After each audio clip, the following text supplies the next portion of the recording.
आज की short analysis में हम डिस्कस करेंगे गैब्रियल इंडिया स्टॉक के ऊपर। दोस्तों ये स्टॉक अगर आप देखो तो सितंबर 2024 से करेक्शन के अंदर चल रहा है।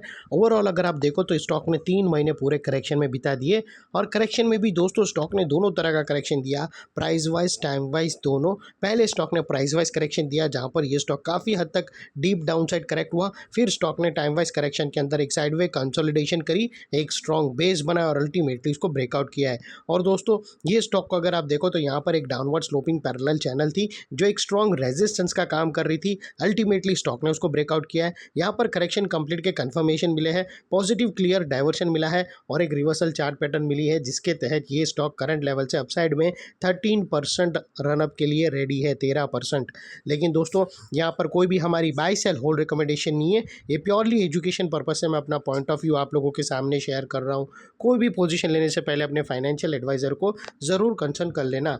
दोस्तों आप लोग देख सकते हो कि ये वो टॉप था जहाँ से करेक्शन स्टार्ट हुआ था और यहाँ से कुछ इस तरह से downward sloping parallel channel stock के अंदर बना और जब तक स्टॉक ये डाउनवर्ड स्लोपिंग पैरेलल चैनल में था स्टॉक प्राइस वाइज करेक्शन के अंदर एंगेज रहा और यहाँ पर back to back lower lows hit हुए।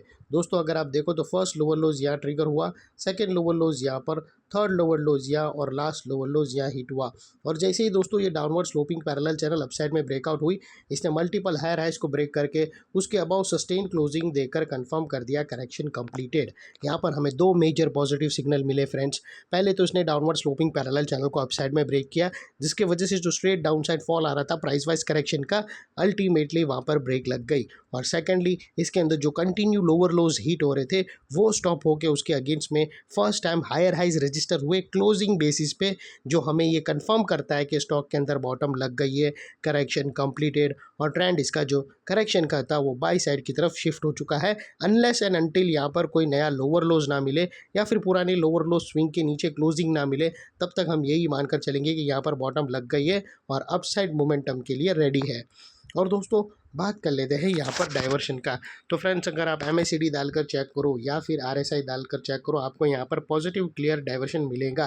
प्राइस एक्शन के जो लास्ट लोअर लो स्विंग है अगर आप देखो तो वो डाउन साइड की तरफ टिल्ट हुए हैं और वही MACD की ऑसिलेशन देखो तो वो अपसाइड में टिल्ट हुए हैं और यहाँ से हमें ब्रेकआउट मिला है जो एक अपसाइड मोमेंटम पंप कर सकता है स्टॉक के अंदर।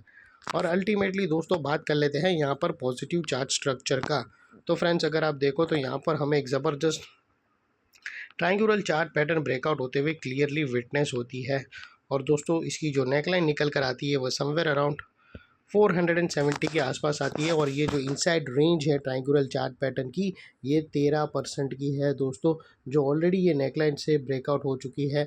अपसाइड सस्टेन मूव स्टार्ट करेगा तो स्टॉक 13% तक रनअप दे सकता है और वो लिहाज से दोस्तों स्टॉक का जो अगला टारगेट निकल कर आता है वो 540 रुपीज़ का आता है। 540 जो तकरीबन अगर आप कैलकुलेट करो नेकलाइन से तो 13% के आसपास आता है।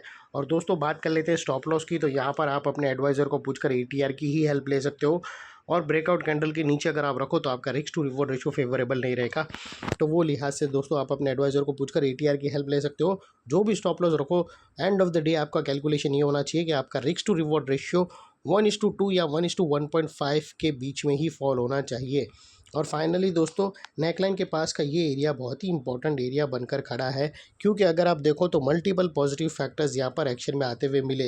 यही एरिया पे दोस्तों हमने डाउनवर्ड स्लोपिंग पैरेलल चैनल को अपसाइड में ट्रिगर होता हुआ देखा, लोअर लोज हमें हायर हाइज में शिफ्ट होते हुए मिले, पॉजिटिव क्लियर डाइवर्शन MACD और RSI के थ्रू मिला और यहाँ पर ही दोस्तों एक पॉजिटिव चार्ट पैटर्न ब्रेकआउट होते हुए मिली। तो वो लिहाज से दोस्तों ये एरिया जो अभी तक एक स्ट्रॉन्ग रेजिस्टेंस था वो अल्टीमेटली स्ट्रॉन्ग सपोर्ट बनकर खड़ा है और इतने बड़े स्ट्रॉन्ग सपोर्ट के नीचे क्लोजिंग बेसिस पे आप लोगों का स्टॉप लॉस रहना चाहिए जो आसानी से हिट ना हो।